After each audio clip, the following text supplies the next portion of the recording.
Assalamualaikum warahmatullahi wabarakatuh. Alhamdulillahi rabbil alamin, wassalatu wassalamu ala asyrafil anbiya'i wal mursalin sayyidina maulana Muhammadin sallallahu alaihi wasallam wa ala alihi wa sahbihi ajma'in, amma ba'du. Qala rabbi shrah li sadri wa yassir li amri wahlul 'uqdatam min lisani yafqahu qawli. Inna syarafal hadithi kitabullah wa khairul hadi hadi sayyidina Muhammadin sallallahu alaihi wasallam wa syarrul umuri muhdatsatuha wa kullu bid'atin dhalalah wa kullu dhalalatin finnar. Qala al-muallif rahimahullahu ta'ala wa nafa'ana bihi wa bi'ulumihi wa asrarihi fid dharain amin.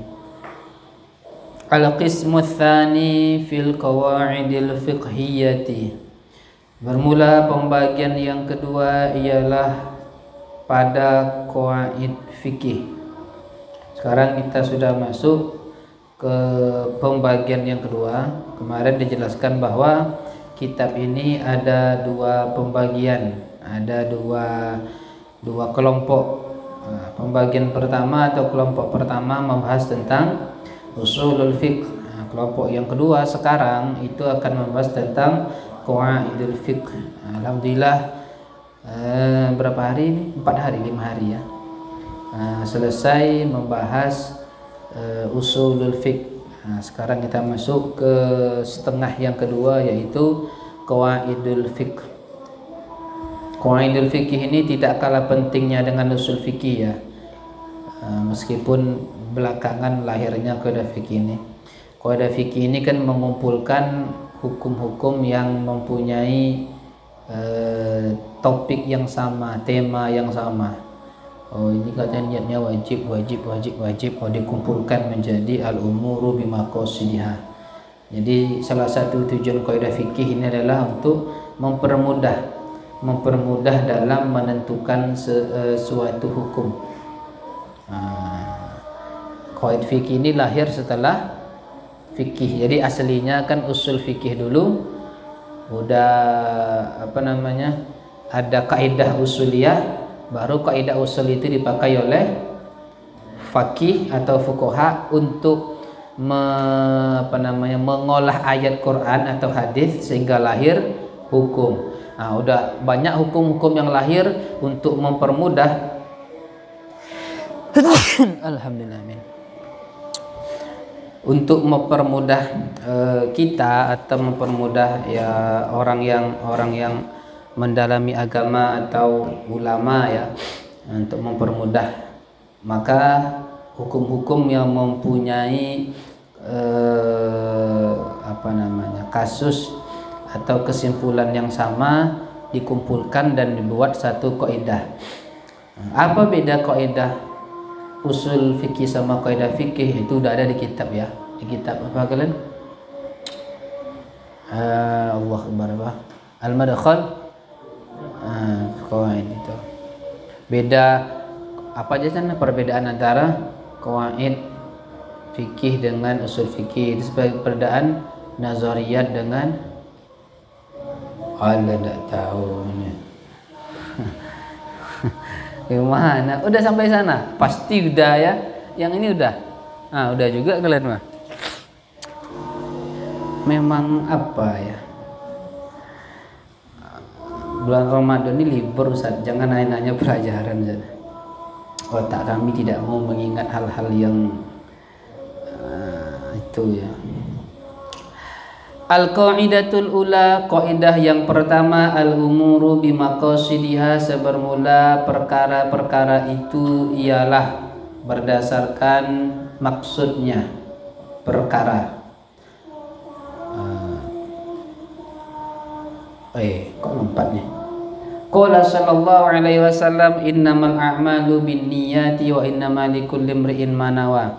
Innamal a'malu, hanya saja segala amal itu, binniyati ialah dengan niat, wa innamal likulli imri'in ma nawa, dan hanya saja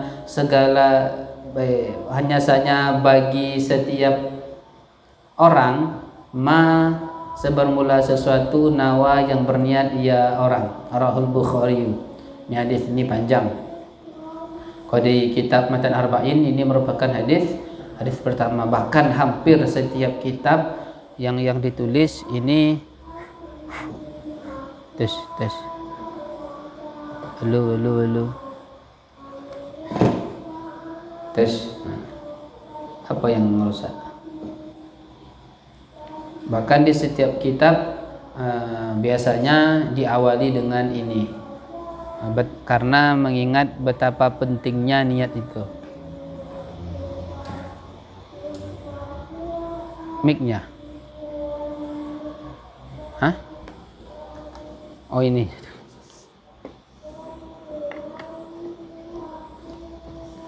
Tes. Innamal a'malu binniyat, hanya saja amal itu ialah dengan niat. Kalau Syafi'iyah menafsirkan dengan innama sihhatul a'mali binniyat, hanya saja amal itu bisa sah. Salah satu penentu sah dan tidaknya amal binniyati ialah dengan niat. Wa innamal likulli imrin ma nawa, seseorang itu memperoleh hasil dari sesuatu yang dilakukan itu berdasarkan niat. Kalau niat yang dia pasang itu adalah niat yang baik, maka hasil yang dia peroleh dari perbuatan yang dilakukan adalah baik pula. Meskipun perbuatan yang dia lakukan itu baik, sebuah ibadah, tapi kalau niatnya itu tidak bagus, maka tidak akan mendapatkan sesuatu yang baik. Bahkan kata ulama, dengan niat bisa satu ibadah tapi pahalanya dilipat gandakan. Dengan adanya niat, ibadahnya satu tetapi bisa pahalanya dilipat gandakan, tergantung sebanyak apa dia berniat. Malam ini kalian duduk di sini, niatnya apa? Ngisi waktu luang. Tidak pahalanya. Niatnya apa? Pertama untuk mencari ilmu, yang kedua untuk qiyamul lail. Qiyamul lail itu kan hanya sholat ya, belajar ini qiyamul lail. Yang ketiga untuk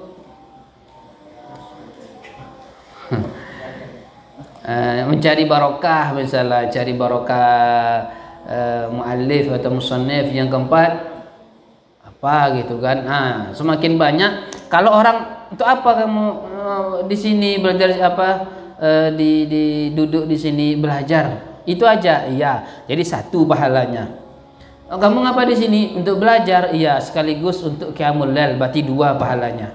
Jadi meskipun sama-sama duduk, ibadah yang dilakukan sama, tetapi pahalanya belum tentu sama, tergantung niat yang kita pasang. Makanya kalau bisa susun daftar niat. Kalau kata guru saya itu namanya cerdas amali namanya. Jadi amalnya satu, tapi karena dia cerdas, karena dia pintar, maka dipasangnya niat sebanyak-banyaknya, meskipun perbuatannya satu tapi pahalanya berlipat-lipat ganda. Ini dalil untuk kaidah pertama ya. Jadi kaidah pertama kan al-umuru bimaqasidiha, dalilnya adalah ini innamal a'malu binniyat wa innamal likulli imrin ma nawa. Jadi kalau di kitab ini apanya karakternya. Jadi biasanya orang kan kaidah dulu baru ada dalilnya, tapi di kitab ini disebutkan dulu dalilnya baru masuk al-qaidatul ula, al-qaidat tsaniyah, segala macam nanti. Al-umuru bimaqasidiha, al-amthilatu, contoh-contoh. Minha ialah diantaranya amsilah al-wudu'u, sebermula wudu', la budda fihi minal qasdi, ialah mesti padanya wudu' dari niat, an-niyati. Wa kadzalikal ghuslu was-salatu was-saumu, begitu juga mandi dan salat dan puasa. Wudu' itu mesti adanya niat. Artinya seandainya kita melakukan wudu' tanpa niat, maka wudu' kita tidak sah. Apa dalilnya? Al-umuru bimaqasidiha. Apa dalilnya? Innamal a'malu binniyat. Jadi sah tidaknya sebuah perbuatan itu dengan niat. Kalau mau rinciannya silakan tengok di kitab lain ya, di kitab qaid khusus. Paling tidak tuh di kitab kelas 1 tuh apa? Itu ada tuh. Jadi ketika ibadah itu sama dengan yang bukan ibadah. Jadi apa-apa saja ibadah yang harus niat. Ada nggak ibadah yang bisa tanpa niat? Ada. Itu bedanya kaidah fikih. Kaidah fikih itu pasti ada mustathnayat. Apa mustathnayat? Pengecualian. Pasti kaidah fikih ini tidak mencakup kepada seluruh hukum. Tidak bisa diberlakukan itu. Pasti ada 1-2 hukum yang keluar dari kaidahnya. Nah, ada. Silakan di kitab mutawalat tengok ya. Enggak mesti mutawalat sih. Kitab yang kitab kalian itu kan tidak mutawalat itu, masih madkhal. Madkhal itu apa artinya? Masih pengantar tuh. Masih apa ya? Pintu belum masuk ke kaidah fikih asli lagi, masih kata pengantar. Pengantar lah panjang lah nak. Apalagi bahasa-bahasa kontemporernya apa lah kok. Ditanya abang kelas, jangan tanya sama saya lagi. Jangan sampai ya kalian udah belajar ditanya sama adik kelas ndak dapat kalian. Di mana harga diri kalian? Berapa harga diri kalian? Jangan itu.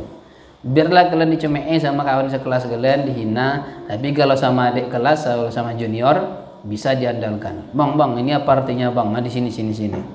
Masya Allah, bang ini lengkap dobitnya. Minha malau ta'ata fi' la syai'in mubahin lahu. Sesuatu jikalau mengerjakan seseorang fi'la syai'in akan perbuatan sesuatu mubahin lahu yang boleh baginya orang. Wahwa dan bermula ianya orang ya'taqidu ialah yakin ada mahillihi akan tidak halalnya sesuatu. Kaman wati amro'atan seperti orang yang menggauli ia orang akan perempuan. Ya'taqidu meyakini ia orang annaha akan bahwa sesungguhnya imro'ah ajnabiyatun ialah ajnabi. Wa annahu dan meyakini bahwa sesungguhnya orang zanin biha ialah berzina biha dengan imro'ah. Fa'idan hiya halilatuhu, ternyata perempuan itu adalah istrinya. Halilah itu enggak harus istri sebenarnya. Ada 2 kemungkinan halilah itu. Yang pertama istri, yang kedua budak. Budak boleh digauli, boleh kan? Ada 2 kemungkinan itu. Biasanya dari istri biasanya. Istri atau halilahnya orang. Fahuwa haramun, maka bermula ianya perbuatan menggauli itu haramun, ialah haram. Ada orang melakukan perbuatan yang sebenarnya perbuatan itu boleh dia lakukan, tapi dia meyakini apa yang dilakukan itu tidak boleh, bahkan dia meyakini salah. Misalnya ada orang, ini kok bisa salah nih ya, mati lampu. Ada orang mati lampu, terus datang datang tamu misalnya kan, datang tamu kawan SD-nya misalnya, pas itu mau nginap di rumahnya mati lampu. Kau ndak salah nih, kawan SD saya ini di kamar ini nih, kata istri saya tadi misalnya kan. Ya udahlah, ini misalnya kan, nauzubillah, misalnya tergoda nafsu segala macam, dia berzina dengan perempuan yang dia sangka itu adalah bukan istrinya. Ternyata hidup lampu misalkan, istri saya maka perbuatan yang dilakukan dosa apa tidak? Dosa. Kenapa dosa? Karena niat dia. Perbuatan itu aslinya berarti dia sebenarnya zina apa tidak? Tidak. Kenapa tidak zina? Ya istri dia. Tapi kenapa dia dosa?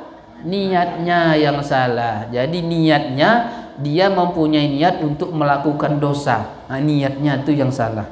Jadi orang yang kayak gitu, dia enggak dihukumi zina, enggak dihukumi enggak kena hukum segala macam, enggak, tapi dia berdosa karena niatnya.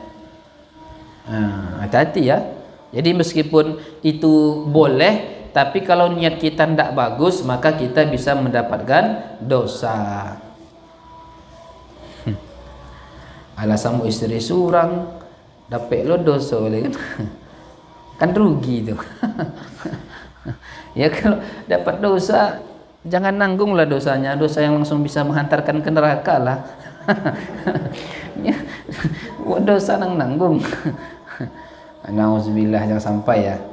Minha al-aklu wa syurbu, diantaranya makan dan minum, idza qasada bihima, apabila bermaksud seseorang bihima dengan keduanya makan dan minum, at-taqawiyya, akan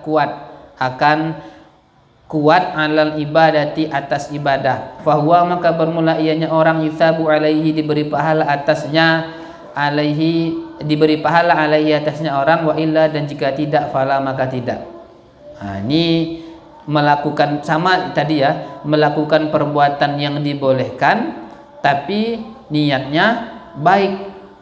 Kebalikan tadi perbuatannya aslinya mubah tapi karena niatnya atau keyakinannya tidak bagus dia dapat dosa. Sekarang perbuatan itu boleh tapi karena niatnya baik maka dia diberi pahala. Makan misalnya, kenapa kok orang makan tuh dikit aja lah, ini makan banyak pula pas buka deh. Jadi kalau makan banyak, kalau makan seketek tarawih itu tidak semangat, ngantuk. Tapi kalau makan banyak ngebut, apalagi kalau saya imam, Bismillahirrahmanirrahim, alhamdulillahirrahmanirrahim, nggak tahu panjang pendeknya apa. Kopi, apa tujuan minum kopi? Minum kopi biar bisa kuat, biar malam tidak ngantuk, biar bisa dapat qiyamul lail. Saya minum kopi. Pahalanya kapan? Ketika saya minum apa ketika saya qiyamul lail?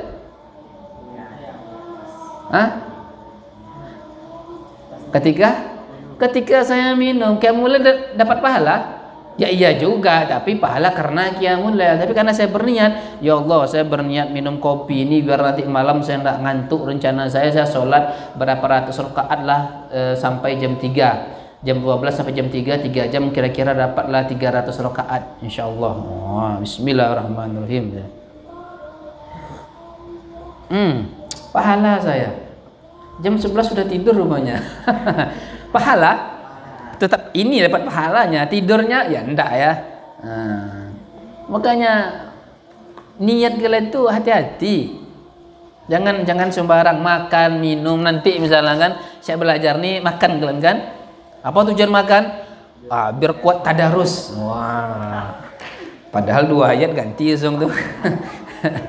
Biar kuat tadarus, ya Allah, ini targetnya nih selama sehari ini kata Ustaz nih 1 kali hatam nih makan. Siap makan nguap langsung kan, banyak makan goyo deh. Ada yang masukkan obat tidur kayaknya nih. pahala kalau niatnya baik, tergantung niat.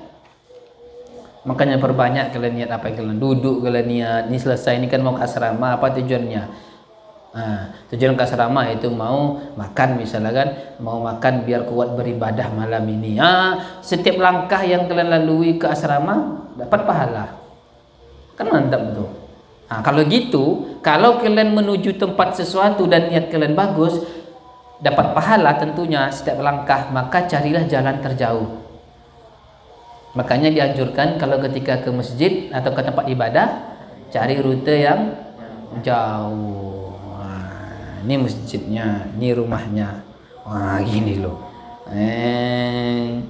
Sini mutar sini dulu. Mutar masjid 7 kali baru masuk. Silakan ya. Boleh. Siapa yang ngelarang? Sama kayak ini, makanya asal niatnya. Kalau pulang tidak dianjurkan jauh dekat. Kecuali kalau niatnya bagus. Pulang kenapa?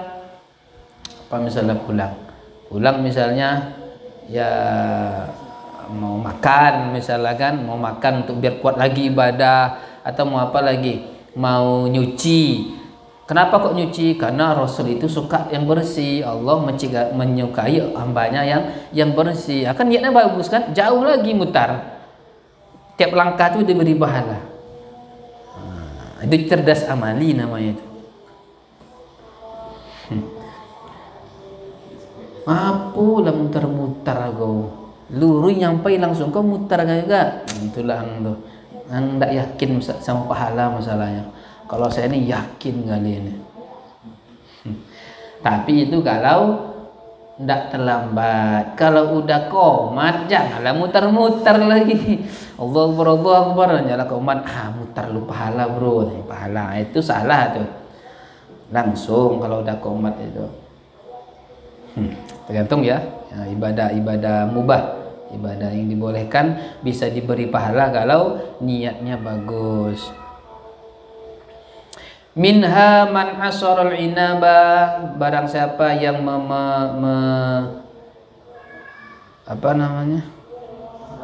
memeras anggur, biqasdil khaliyati, dengan tujuan untuk membuat cuka, awil khamriyati atau khamar. Artinya apakah apa hukumnya orang memeras anggur? Tergantung tujuannya. Kalau tujuannya mau membuat khamar, membuat minum-minuman yang memabukkan, maka perbuatan itu dosa, haram. Tapi kalau membuat cuka itu untuk apa? Makanan biasanya. Iya. Oh itu ya. Membuat cuka tujuannya untuk biar bisa dijual, untuk merafkahi keluarga. Gimana? Dapat pahala. Apa yang memabukkan selain ini? Tapai bisa mabuk. Durian. Tapai misalnya kan, tujuan makan banyak tapai ya Pak, biar mabuk. Itu dosa tuh, meskipun tidak mabuk. Tujuan makan banyak tapai apa? Kalau tidak saya makan semuanya mubazir, akan terbuang, tidak akan ada lagi apa segala macam. Terpaksa lah saya makan semua. Rupanya mabuk dia, dosa? Tidak, karena tujuannya tidak untuk mabuk. Tapi tahu nih, kalau saya makan tapai misalnya, kalau saya makan tapai 2 toples ini ya, toples biasanya, anggaplah aja ya, saya tidak tahu juga ya. Kalau saya makan 2 tapai 2 toples ini, saya pasti mabuk nih. Tapi saya berniat makan tapai ini bukan karena ingin mabuk, tapi biar tidak mubazir katanya. Dimakannya 2 toples itu, mabuk dia, dosa enggak? Dosa, itu jelas itu. Tidur kalian sebelum subuh, yakin kalian kalau saya tidur siap sahur nih, ndak kan yakin saya bangunnya jam 7, jam setengah 8 saya bangunnya. Ya Allah, saya tidur nih nggak niat untuk biar melewatkan subuh, tapi memang ngantuk kali. Niat saya nih tidur hanya 5 menit, azan nih 10 menit lagi nih, saya tidur 5 menit aja. Gimana tuh? Dosa enggak? Bagi para pelakunya ya enggak lah. Ini banyak pelakunya masalah di sini nih. Dosa enggak itu?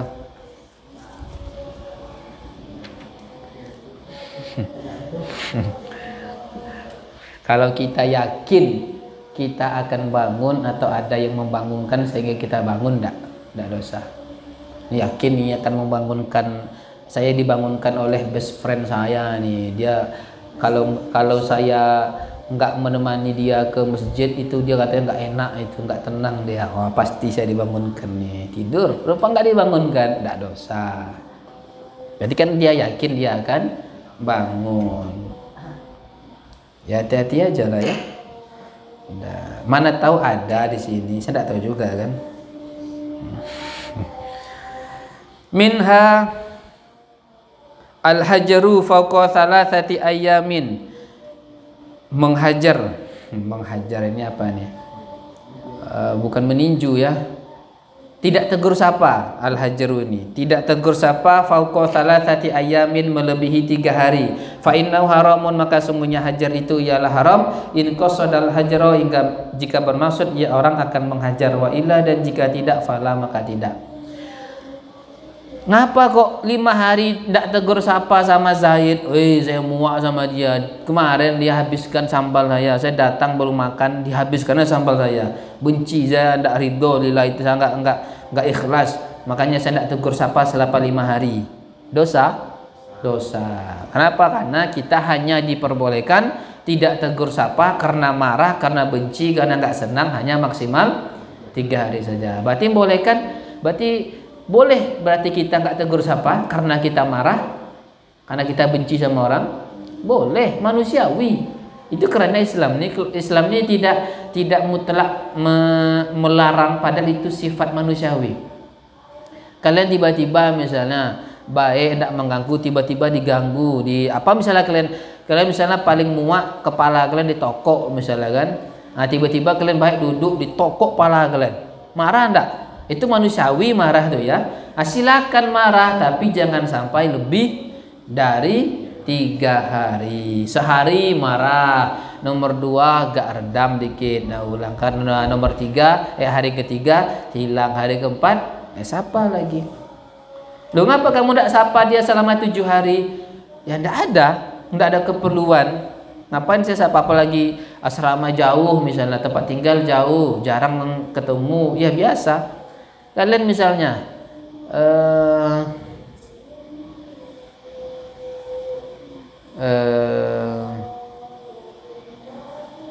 siapa sini yang tidak ngajar di Munawarah? Ngajar semua ya. Jadi misalnya kan, jadi udah berapa hari kamu tidak negur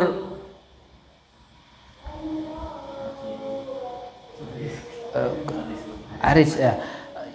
Ada kamu tidak negur Aris selama lebih dari 3 hari, Dil? Ada? Oh, tidak ada? Hah? Masa nggak ingat? Masa iya nggak ingat?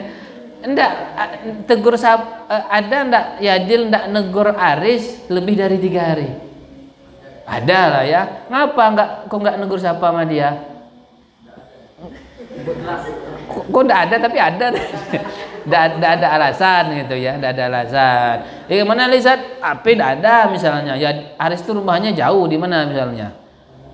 Panam, saya di Arengka, kata delegat, ngapain saya, dan tidak ada keperluan juga, tidak penting juga segala macam. Nah, dosa ya Dil yang nggak negur sapa Aris, enggak. Kenapa? Karena tidak tegur sapa itu bukan karena niat ingin menghajar.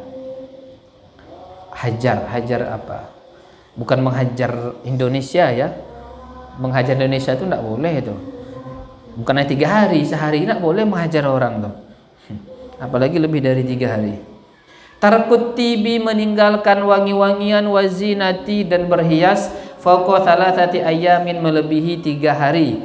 Fil mauta, pada orang yang mati, ghairaz zauji, selain suami.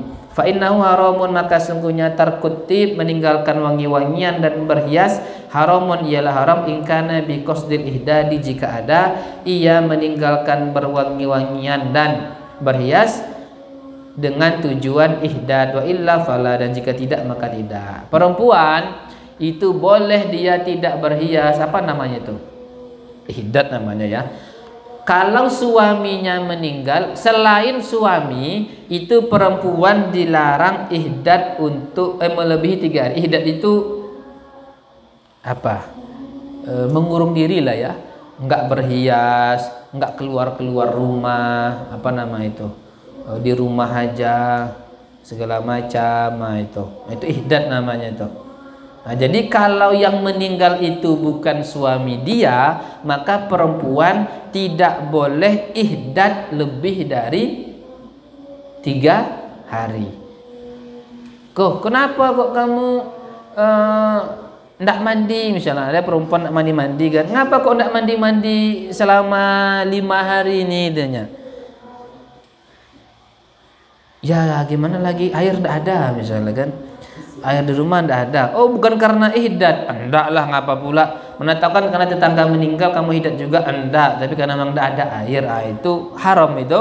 Enggak. Kenapa kok ndak berhias segala macam? Oh, karena saya meninggal, ada tetangga yang meninggal misalnya, atau ada paman yang meninggal. Haram, tujuan ihdad haram, dosa. Jadi kalau ada nanti perempuan, kalian tengok itu tetangga kalian ya, ada perempuan yang ihdad lebih dari 3 hari, padahal yang meninggal adalah suami tetangganya, perlu dipertanyakan itu. Mana tahu itu istri abahnya itu kan. Tetangga yang suami tetangga meninggal, kok kamu yang ihdad? Adalah, pokoknya adalah ya. Asal jangan suami tetangga yang meninggal yang ihdad tetangga yang laki-laki, itu bahaya tuh. Ihdad itu ya. Insyaallah nanti lagi-lagi lebih mendalamnya kalian pelajari dari kitab fikih nanti. Minha idza akhadha dainu, apabila mengambil oleh orang yang menghutangkan. Dain itu orang yang menghutangkan. Malal madini, akan hartanya madin. Madin itu adalah orang yang dihutangkan. Biqasdil istifai, dengan tujuan melunasi. Awis sarikoti, atau mencuri. Fala yuqta'u fil awali, maka tidak dipotong ia dain pada yang pertama. Wa yuqta'u fitsani, dan dipotong ia dain pada yang kedua. Ada orang menghutangkan ke orang lain, lalu kau tidak dibayar-bayar hutangnya. Kalian misalnya ada kawan kalian berhutang sama kalian, kau tidak dibayar-bayar, rupanya kalian hutangnya 10.000, lalu kalian nampak di lemarinya kok ada uang 10.000. Ini tidak enak nih tuh, kata tidak punya uang, ini buktinya ada uang, lalu kalian ambil uang itu. Atau misalnya janganlah 10.000 ya, misalnya hutangnya banyak, misalnya kalau santri tidak banyak lah ya, 10.000. Kalian ambil 10.000 tuh, pertanyaannya dosa apa tidak? Dosa kalau niatnya mencuri. Tengoklah yo, kok balas dendam karena yang bayar, karena dia bilang bohong, tidak ada uang, saya kabulkan doanya, saya ambil bitinya. Dosa. Tapi kalau tujuannya 10.000, utangnya 10.000, saya ambil 10.000. Dosa? Enggak. Tapi jangan nagih lagi. Ada 10.000, bayarlah 10.000 le, itu dosa. Kalau motong tangan itu kan ada syaratnya ya, ada batasannya, berapa jumlahnya, segala macam. Ada syaratnya itu. Tuh. Jadi boleh kita mengambil bukan mengambil punya orang lain ya, mengambil punya kita kan, mengambil hak kita itu boleh tanpa seizin yang punya itu. Kenapa? Karena itu hak kita. Kalian yang punya piutang, ada orang lain berutang sama kalian misalnya, ambil aja tanpa sepengetahuannya. Tapi jangan nagih, itu yang pertama. Pertama jangan nagih lagi, yang kedua sama nominalnya. Kawan kalian utang 10.000, kalian ambil 50.000. Jangan. Lebihnya apa? Lebihnya riba. Enggak, Ustaz. Apa? Kan ada hadis Nabi, Ustaz. Sebaik-baik kamu adalah yang ketika bayar hutang itu bayar lebih. Nih Zat, biar dia dapat pahala, Zat. Enggak boleh gitu ya. Hati-hati kalau menghutangkan kawan. Ngutang mudah, kalau membayar tuh Masya Allah itu. Kadang bayangkanlah ya, dengan hutang hanya sekian aja bisa putus pertemanan. Awalnya akrab kali, tapi karena ngutang, takut ditagih segala macam, menjauh. Kan aneh itu kan. Kalau kalian tidak pernah gitu ya, kalian kan watado kan, punya banyak hutang tapi santai aja, tidak merasa bersalah. Watado itu apa? Itu istilah apa itu ya? Istilah khos itu ya. Hanya huruf santri. Itu pun santri sini ya. Ya santri Munawaro, atau istilah umum seluruh santri tahu itu? Enggak tahu ya. Siapa penciptanya itu? Watado. Minha kinayatut tolaki, kinayah tolak, wa ghairihi, dan selainnya tolak. Qala zauju anti khaliyatun, engkau adalah perempuan yang kosong. In qasada bihi, jika bermaksud ia suami dengannya perkataan, at-talaqo, akan tolak. In tolako, jika bermaksud ia suami dengannya perkataan, at-talaqo, akan tolak. Tulikot, niscaya tertalak ia perempuan. Wa illa, dan jika tidak fala. Nama istrinya Khaliyah. Khaliyah, lalu ngomong anti khaliyah. Khaliyah ini termasuk kinayah tolak ya. Artinya kalau dia berniat tolak, ucapan anti khaliyah ini bisa berkonsekuensi tolak. Khaliyah itu artinya apa? Kosong. Kenapa kok dikatakan kinayah? Maksud kosong itu bisa diarahkan kepada kosong dari ikatan pernikahan. Anti kholiyah. Abang mentalak saya bang. Enggak, kan nama kamu kholiyah. Iyalah bang. Anti kholiyah. Apa bang? Apa-apa. Saya mau tolak kamu tuh. Makanya kalian ngasih nama anak besok hati-hati. Janganlah kasih nama anak yang ada sini ya. Jangan kasih nama anak yang menyiksa dia. Jadi setiap kali dipanggil oleh suaminya, dia selalu mempertanyakan, Kholiyah, bang, ini abang talak apa enggak bang? Enggak do, ayalah. Kholiyah, bang, ini tolak apa enggak bang?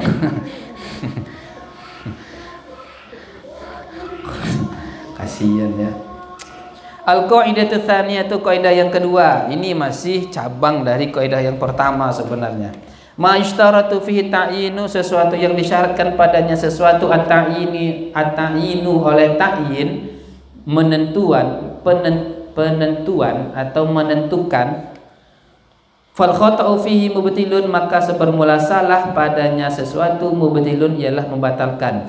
Kalau ada sesuatu, ada sebuah ibadah misalnya, dalam ibadah itu disyaratkan adanya ta'yin, harus ditentukan masalah ini misalnya. Lalu ditentukannya, ditakyinkannya, tapi ternyata takyinnya salah, maka ibadah yang dilakukan mubtilun, batal ibadahnya. Contohnya apa? Al-amthilatu minha al-khata'u min sholati zuhri, salah dari sholat zuhur ilal asri kepada asar au aksuhu. Falau sholat zuhro, maka jikalau sholat seseorang akan zuhur nawiyan al-asro, hal keadaan berniat akan asar, lam yasiha, niscaya tidak sah.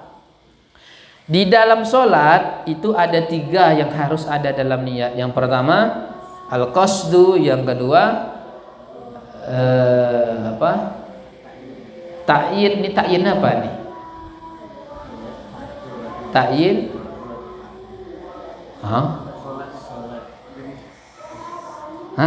ta'yin apa? Ta'yin apakah ini? Ta'yin apakah ini sholat subuh? Allah. Alhamdulillah. Ta'yin sholat apa? Apakah zuhur, asar, subuh, maghrib? Itu yang kedua. Yang ketiga?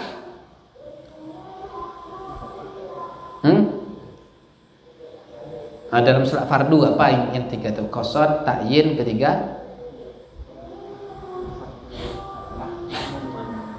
makmuman. Aduh, gimana nih?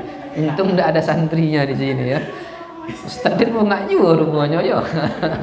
Ini bagak lo nanya-nanya dan pas lomba mkika batang katanya. Awak lo dia punya.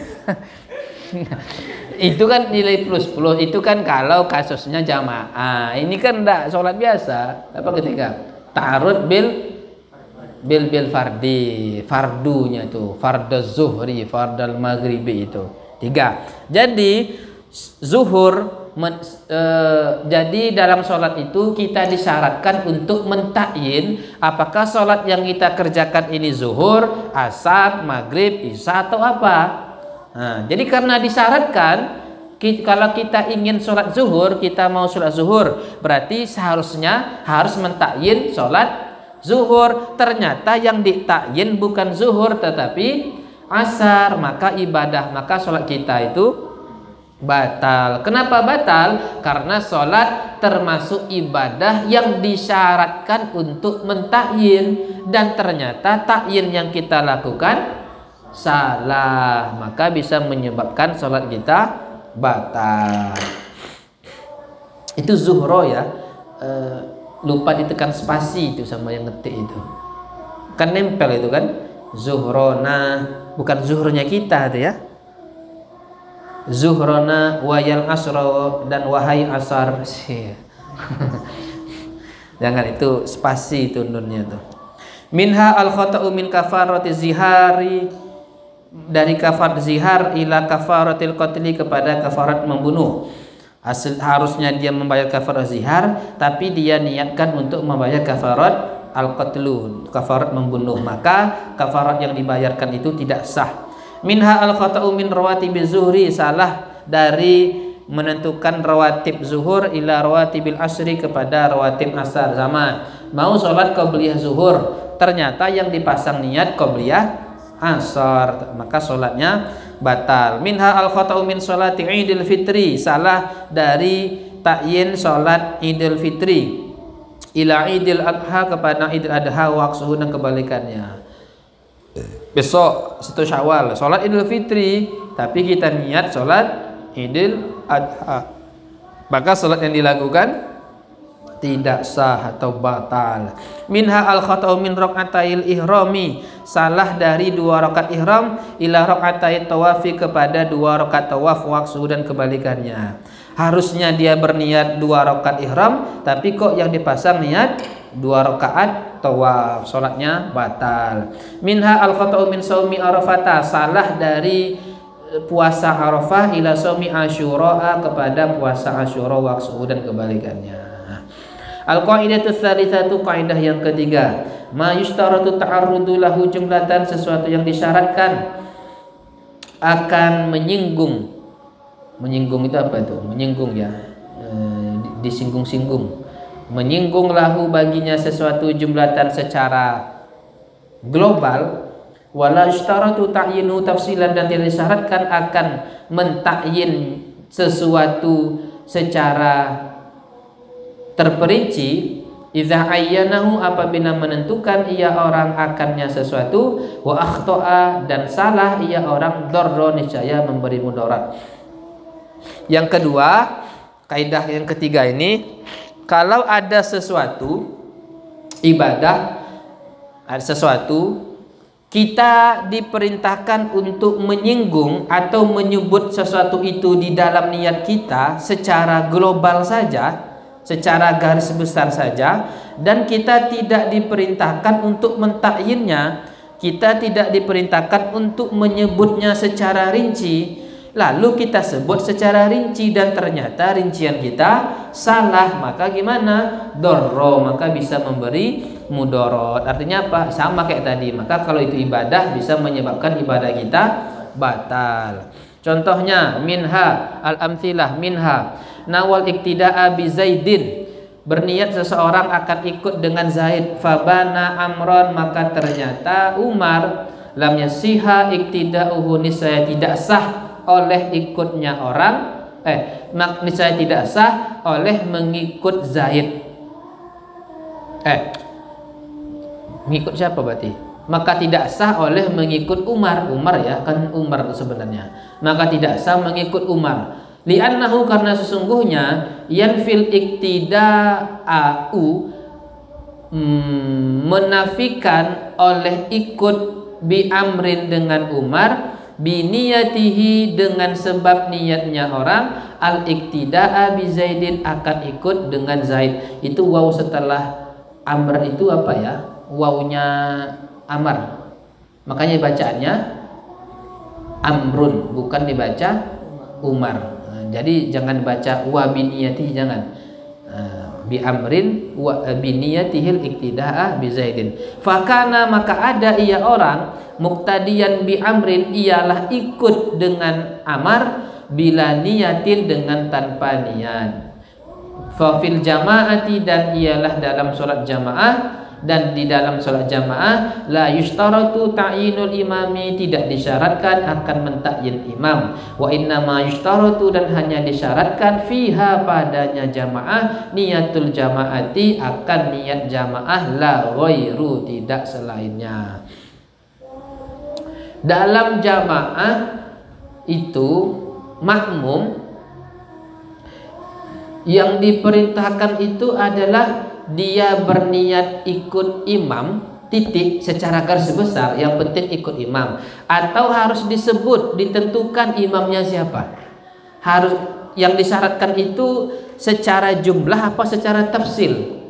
Saya jumlah, tidak penting tidak harus menyebut siapa imamnya, namanya siapa. Yang penting saya ikut imam, saya ikut imam.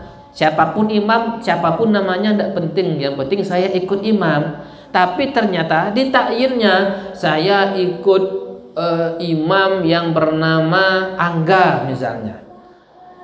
Ternyata yang imam bukan Angga tapi Rizki Nur, maka sholatnya batal. Loh, kenapa batal? Logikanya kenapa batal? Karena dia niatnya ikut Angga, tapi dalam praktiknya dia ikut Rizki Nur. Berarti dia menjadi makmum Rizki Nur tanpa ada niat. Itu yang membuat batal.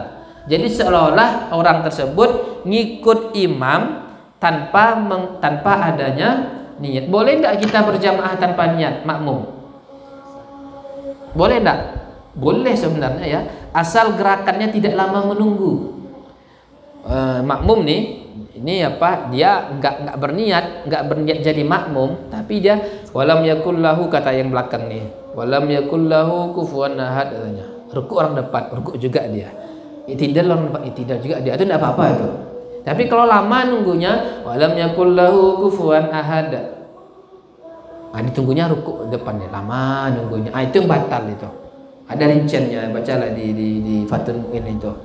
Nah, jadi aslinya sebenarnya ya batal ya. Seandainya konsep umumnya seandainya seseorang berjamaah tapi makmumnya tidak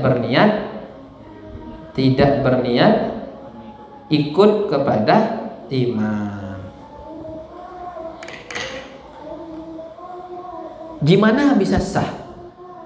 Ada nggak kasus dia nentukan ikut Zaid, ternyata imamnya misalnya Ammar, lalu sholatnya tetap sah? Ada nggak caranya? Paham pertanyaan saya? Saya berniat ikut Angga, ternyata imam saya Rizki Nur. Bisa nggak? Ada nggak cara biar sholat saya sah? Ada. Gimana? Wah, tidak menguasai Fathul Mu'in kalian ya. Gimana caranya? Oh, kok mufarokoh? Allah Akbar udah batal tuh lah. Gimana cara mufarokohnya? Takbir aja udah tidak sah sholatnya. Gimana?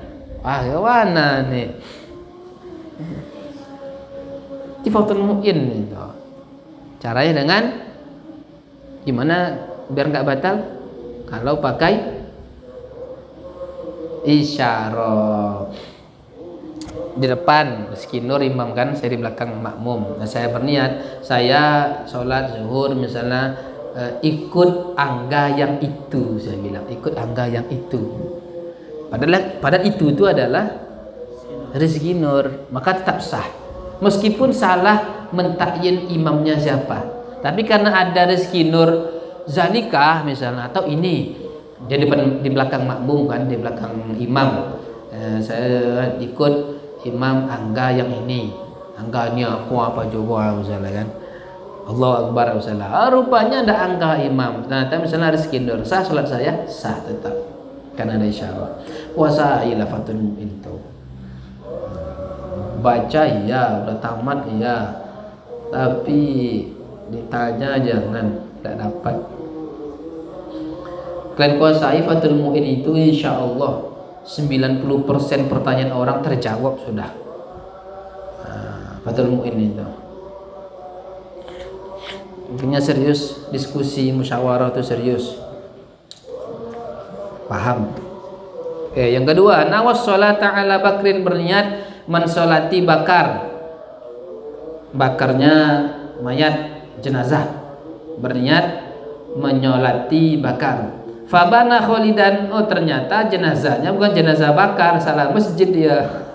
Rupanya Kholid rupanya. Alah, Google Mapnya salah. Au ala rajulin, atau dia berniat menyolati seorang laki-laki. Fabana mur'atan, maka ternyata perempuan. Namanya Rizki. Oh, laki-laki nih. Kawan saya Rizki Nur tuh laki-laki. Oh, solil. Rupanya Rizki siapa perempuan? Ada nama Rizki perempuan kan? Ada kan Rizki?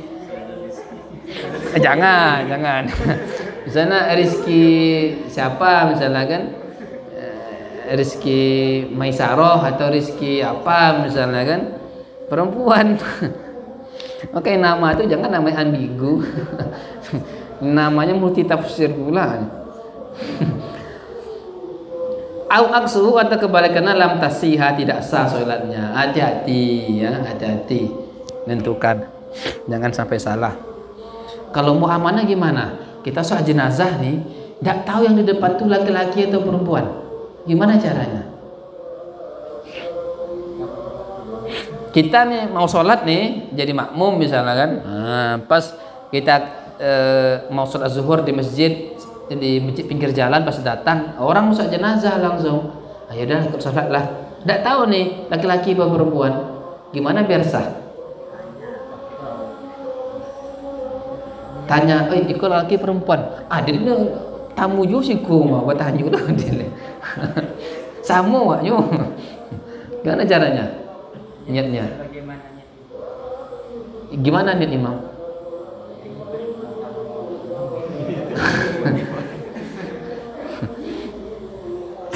Kan itu ndak selesai berarti kan belajarnya. Usolli, apa niatnya? Usolli alaman sholla alaihil imam. Itu cara niatnya. Mau laki perempuan banci apa, penting sah sholatnya itu. Sholli alaman sholla alaihil imam arba'a raka'atin mustaqbilal qiblah. Sah salatnya? Ya enggak lah ya, 4 rakaat pula. Tuh. Wa fi sholatin, dan di dalam solat, maksudnya solat jenazah, la yushtaratu ta'yinul maiti, tidak disyaratkan mentakyin mayit. Wa takfi fiha, dan cukup padanya solat niatus sholati oleh niat solat alal mayiti faqat, atas mayit saja. Di dalam solat jenazah itu tidak ada keharusan mentakyin siapa jenazahnya, siapa mayitnya. Cukup mengatakan saya menyolati jenazah, saya menyolati mayit, titik, selesai. Sehingga karena kalau seandainya ditakyin secara tafsil ternyata salah, maka menyebabkan solat jenazahnya batal. Minha man shalla ala mauta, barang siapa yang menyolati atas beberapa orang yang mati. Mauta itu jamak ya. Wa fi hadis sholati, dan pada solat ini la yajibu ta'yinu adadihim, tidak wajib oleh mentakyin bilangan mereka mauta. Falau taqadahum, maka jikalau meyakini ia orang akan mereka mauta asyaratan 10, fabanu aktsaro, maka ternyata mereka lebih banyak dari 10, a'ada sholata 'alal jami', niscaya mengulang ia orang akan sholat 'alal jami', atas seluruhnya. Li'anna fihim, karena sungguhnya pada mereka, man lam yusalla alaihi, bermula orang yang belum disolatkan atasnya orang, wa huwa, dan bermula ianya orang, ghairu muayyanin, ialah tidak tertentu. Misalnya ini sholat apa nama ini? Sholat masal ya, sholat jenazah. Sholat apa? Mayit masal apa? Sholat jenazah masal. Loh, sekali banyak tuh disusun apanya? Siap gerak, jangan depan gerak. Oke, baris. Yang apa keren-keren di depan, yang kurang di belakang jenazahnya. Kok di belakang dia, di depan dia. Jenazah boleh nggak letak di belakang? Sholat nih biasa kan di depan kan. Nah, boleh nggak jenazah letak di belakang? Masalah sepele itu, tidak tahu gimana. Boleh nggak jenazah pakai kain kafan gambar Barbie? Hah? Boleh? Dia berwasiat, kalau saya mati saya ngefans kali sama Barbie misalnya, atau sama Spiderman misalnya kan. Kalau saya mati tolonglah kafannya bermotif lah dikit, berkeren misalnya. Boleh enggak? Boleh ya, boleh. Kalau jenazah di belakang? Hah? Boleh? Ada yang bilang boleh itu ya. Kenapa? Ada yang bilang boleh? Karena jenazah itu bukan imam. Yang wajib di depan itu adalah jenazah, imam enggak. Dipraktekkan di Mekah. Di Mekah itu hampir setiap selesai sholat fardu itu sholat jenazah. Jenazah di mana? Di belakang, bukan di depan. Kalau di depan repot itu, bawa ke depan Ka'bah berarti ya, hendak di belakang. Boleh, ada yang bilang boleh. Sesekali kalian di kampung, di masyarakat itu buat variasi dikit. Masa jenazah, Pak, yuk kita buat biar viral ya, apa jenazah tak di belakang aja Pak, di depan. Saya yang nanggung, ada referensinya, tenang aja nasi. Ayolah. Viral, sesat ya kan. Bukan sesat, memang ada tuh referensinya itu. Nah, ini misalnya jenazah tuh 2, 3, 4, 5, 6, 7 nih jenazah nih misalnya. Saya imam. Karena ini mayit semuanya. Tuh 2, 3, 4, 5, 6, 7, 8, 9 jenazah semuanya nih, mati semuanya kan. Lalu saya berniat yang saya sholatkan itu 5 orang. Saya berniat yang saya sholatkan itu adalah 5 jenazah. Maka otomatis ada yang belum disolatkan. Ada berapa? 1, 2, 3, 4, 5, 6, 7, 4. Ada 4 jenazah yang belum disolatkan. Pertanyaannya, sholatnya batal? Iya. Tapi muncul pertanyaan, kenapa kok wajib diulang semuanya? Kenapa kok yang tidak diulang itu hanya 4 jenazah? Oh, berarti 5 udah, tinggal 4 misalnya. 1, 2, 3, 4 ini lagi saya sholatkan. Yang 5 ini silakan kuburkan dulu. Kenapa kok semuanya wajib diulang?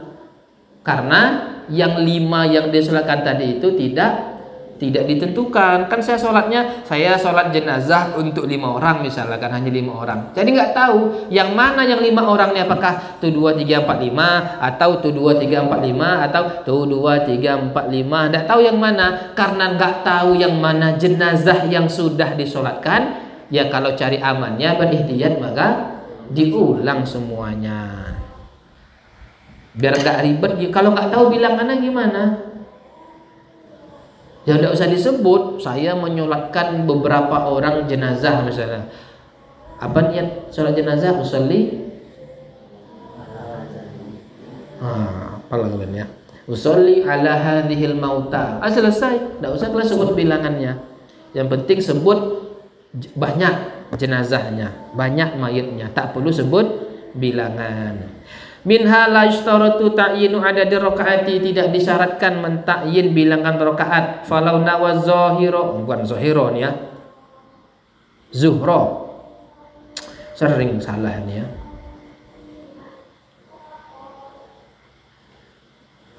Falau nawa zuhro, jikalau berniat seseorang akan sholat zuhur khamsan 5 rakaat, au thalasan atau 3 rakaat, lam yasih, saya tidak sah. Apa hukumnya kita meniatkan jumlah bilangan rakaat? Sunnah saja, tidak wajib. Maka seandainya kita takyin bilangan rakaat ternyata salah, maka bisa batal sholli fardhu zuhri misalnya, salasa rakaatin lillahi ta'ala, Allahu akbar, batal sholatnya, batal. Kenapa batal? Karena karena takyinnya salah, padahal dia tidak disuruh untuk melakukan takyin itu. Cukup jumlah saja, jumlatan saja, tidak perlu secara tafsil. Minha ayyana zakata malihi, menentukan seseorang akan zakat hartanya orang, al-ghaibi, yang ghaib, talifan hal keadaan rusak, lam yujzi'uni, saya tidak mencukupi, ia muayyan, sesuatu yang ditentukan, akannya mal anil hadiri, dari yang hadir. Seandainya seseorang menentukan harta yang akan dikeluarkan untuk zakat, untuk hartanya yang ghaib, ternyata hartanya yang ghaib ini talif, rusak, maka yang muayyan tadi tidak boleh digunakan untuk harta yang lain.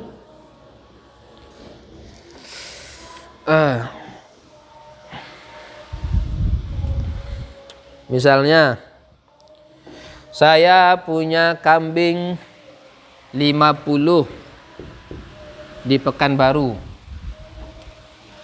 Lalu saya punya kambing lagi. Kalau kambing itu berapa nisabnya? 40 ya. Kalau 40 mengeluarkan 1 ekor kambing. Kalau kerbau berapa ekor? Aduh. Hah? 30? 30? Kalau 30 wajib mengeluarkan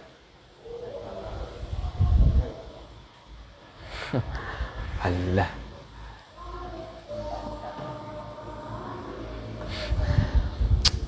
Mana nih? Sapi, sapi sama aja. Unta berapa nisabnya? 5. Kalau 5 unta mengeluarkan satu kambing.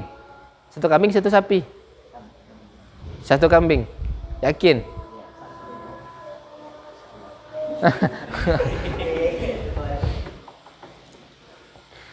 Itu kitabnya mutawalat Ustaz. Mana pula kitab mutawalat. Kalau 5 unta wajib mengeluarkan 1 kambing. Kalau 40 kambing wajib mengeluarkan 1 kambing juga. Nggak adil lah, nggak. Mana lebih mahal 40 kambing apa 5 unta?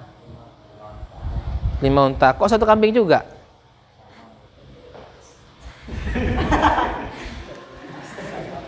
Berapa kalau 5 kambing? Nah, kalau 5 kambing. Nisab unta berapa aja? 5, 10, 15, 20, 25, 30. Cuma itulah kekurangan kita nih ya. Mungkin kalian disuruh baca kitab tentang itu mungkin yakin bisa. Tapi ketika ditanya, ada nanti masyarakat nanya, nak sini nak, kamu mondok kan? Iya. Saya punya ini, berapa zakatnya? Tunggu bu, sambil kitab dulu ya. Itu kalian cara jawabnya. Mana nih? Disuruh menghafal nak mau pindah.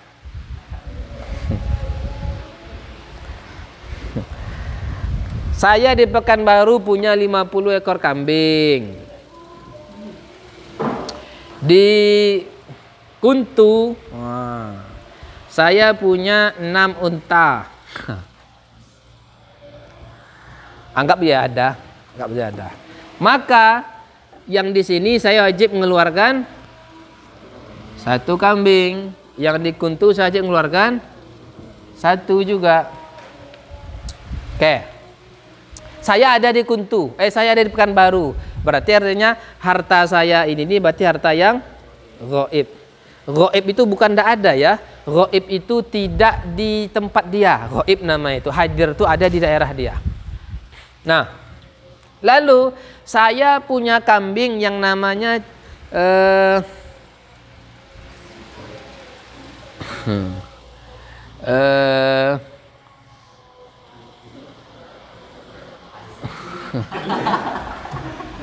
yang tidak ada orangnya lah, nanti tersinggung pula.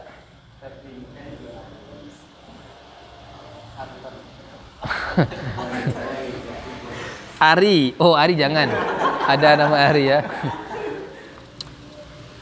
Allah Akbar. Adi ada namanya.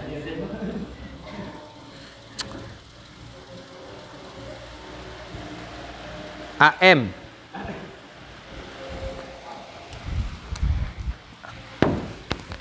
Nama kambing saya Mbek. Ada nama orang Mbek, tidak salah saya lagi ya. Kurang ajar orang tuanya. Saya ada punya kambing namanya Mbek. Saya takyin Mbek ini untuk membayar harta saya yang udah wajib zakat yang ada di Kuntu. Saya takyin. Mbek ini, saya punya kambing Mbek itu untuk keren, gemuk misalnya kan. Mbek ini saya gunakan untuk membayar harta yang udah wajib zakat juga yang ada di Kuntu. Oke, saya takyin. Belum saya bayar nih, rupanya besok dapat telepon. Ustaz, misalnya hari ini sampai haul. Hari ini sampai haul. Besok saya ditelepon, Ustaz, unta Ustaz mati 3. Kapan mati? 2 hari yang lalu. Kalau mati 3 berarti sisa 3. 2 hari yang lalu katanya. Sampai haul? Haul ndak sampai, nisabnya juga haulnya sampai, tapi ketika sampai sudah tidak sampai nisab lagi. Wajib saya zakat? Tidak wajib. Maka gimana? Oke lah, kalau gitu mbek ini ndak jadi saya bayarkan untuk yang gaib. Mbek ini saya gunakan untuk yang ini. Maka ndak boleh. Lalu gimana? Ya carilah kambing mbak. Ini yang digunakan, boleh. Mbok. Jadi saya ulangi. Jadi ketika ada harta yang ditakyin untuk membayar zakat, ternyata kok zakat itu hartanya talif, rusak, maka yang udah ditakyin tadi tak boleh digunakan untuk membayar zakat yang lain karena dia sudah tertakyin, udah tertentu. Gimana cara? Berarti ini nggak perlu wajib zakat, tetap wajib dikeluarkan zakatnya satu, tapi pakai kambing yang lain, jangan kambing. Nah, ini pemahaman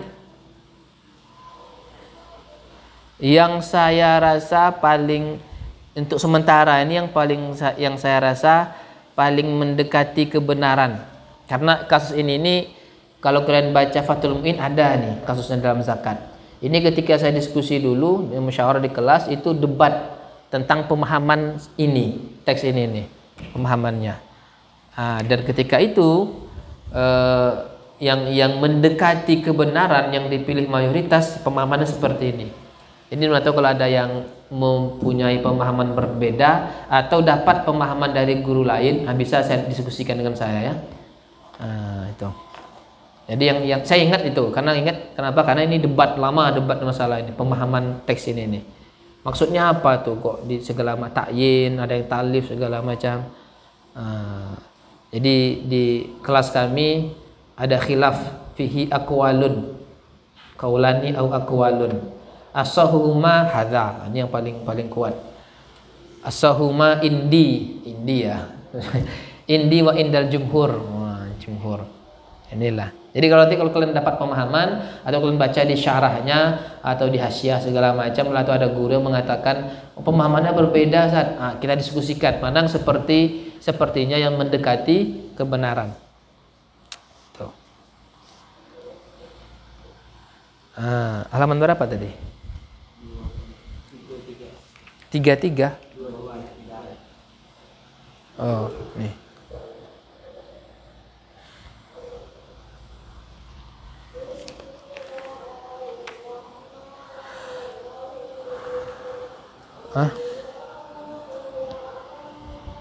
Satu lagi. Al-qaidatur rabi'atu, kaidah yang keempat. Malashtaratu ta'arrudu lahu jumlatan, sesuatu yang tak disyaratkan akan menyinggung lahu baginya sesuatu jumlatan secara global wala tafsilan dan tidak secara terperinci. Idza ayyanahu, apabila menentukan ia orang akannya sesuatu, wa akhta'a dan salah ia orang, lam yadurra, niscaya tidak memberi mudarat. Yang kasus yang selanjutnya ini dia tidak disyaratkan disinggung-singgung secara jumlah, tidak juga secara tafsil. Tak ada perintah untuk ta'arud dia secara garis besar, secara global ataupun secara rinci. Kalau seandainya kita ta'arud, kita singgung, tapi ternyata takyin atau ta'arud kita itu salah, maka tidak apa-apa. Al-amthilatu al-khata'u fi ta'yini makani sholati, salah pada menentukan tempat sholat. Falau nawa sholata zuhri, maka jikalau berniat seseorang akan sholat zuhur fi Misra, di Mesir, wa kana fi Makkah, sementara ada ia orang di Mekah, lam tabtul sholatuhu, niscaya tidak batal oleh sholatnya orang. Li'anna niyata maujudatun, karena sungguhnya sebermula niat itu ialah ada.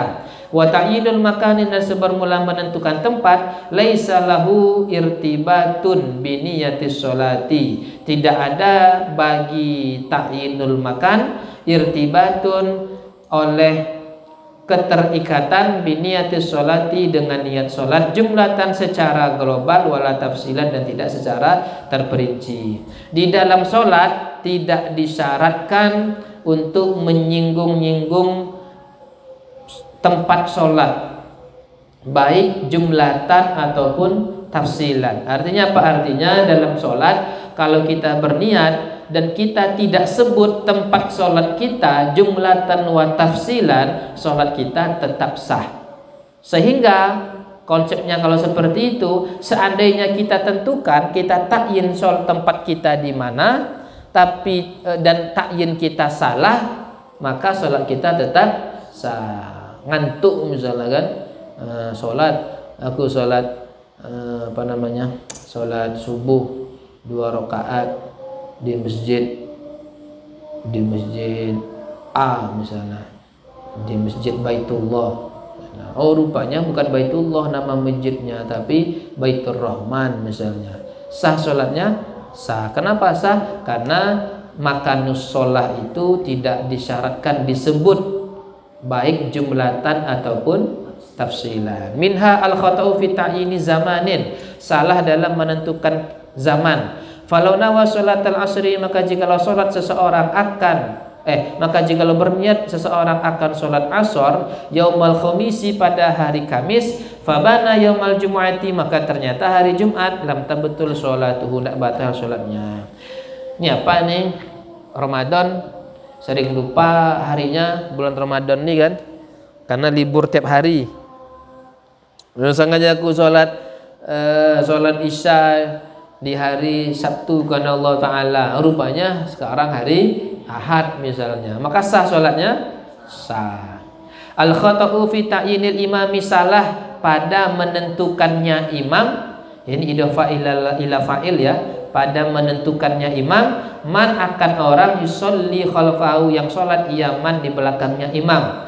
Falau nawa imaman, maka jikalau berniat seseorang akan imam, dia berniat menjadi imam an Zaidin, dari Zaid, fabana Umar, maka ternyata Umar, lam yadurro, niscaya tidak memberi mudarat, iya apa tuh? Iya kesalahan ya, iya al-khata'. Li'annahu, karena sungguhnya la yustaratu 'alal imami, tidak disyaratkan atas imam ta'yinul ma'mumi, akan mentakyin makmum, wala niyatul imamati, dan tidak disyaratkan juga niat menjadi imam. Makmum syarat wajib berniat menjadi makmum, tapi imam tidak wajib berniat menjadi imam. Lalu apa gunanya imam berniat menjadi imam? Agar mendapatkan pahala jamaah. Seandainya dia berstatus imam lalu dia tidak berniat, saya tidak mau jadi imam, biar makmum saya batal semuanya misalnya, batal tidak salat makmum? Tetap sah, tapi imam yang rugi. Kenapa rugi? Karena dia tidak mendapatkan pahala jamaah. Jadi niat menjadi imam itu tidak wajib ta'arud, tidak wajib ditakyin jumlatan wa tafsilan. Lalu dia berniat di tafsilnya, saya berniat menjadi imam dari Zaid. Rupanya makmumnya bukan Zaid, tapi makmumnya Umar, maka sholatnya sah. Beda dengan makmum tadi ya. Kalau makmum tadi dia mentakyin imamnya Zaid, rupanya Umar, sah apa tidak? Kenapa tidak? Karena yustaratu at-ta'yinu jumlatan. Ternyata ditafsil dan salah, maka batal. Yang ini kenapa kok ketika imam salah mentakyin siapa makmumnya tidak batal? Karena la yustaratu ta'yin jumlatan wala tafsilan. Kalau salah maka tidak apa-apa. Al-qaidatul khamisatu wallahu a'lam bissawab. Subhanakallahumma bihamdika asyhadu an la ilaha illa anta astaghfiruka wa atubu ilaik. Assalamualaikum warahmatullahi wabarakatuh.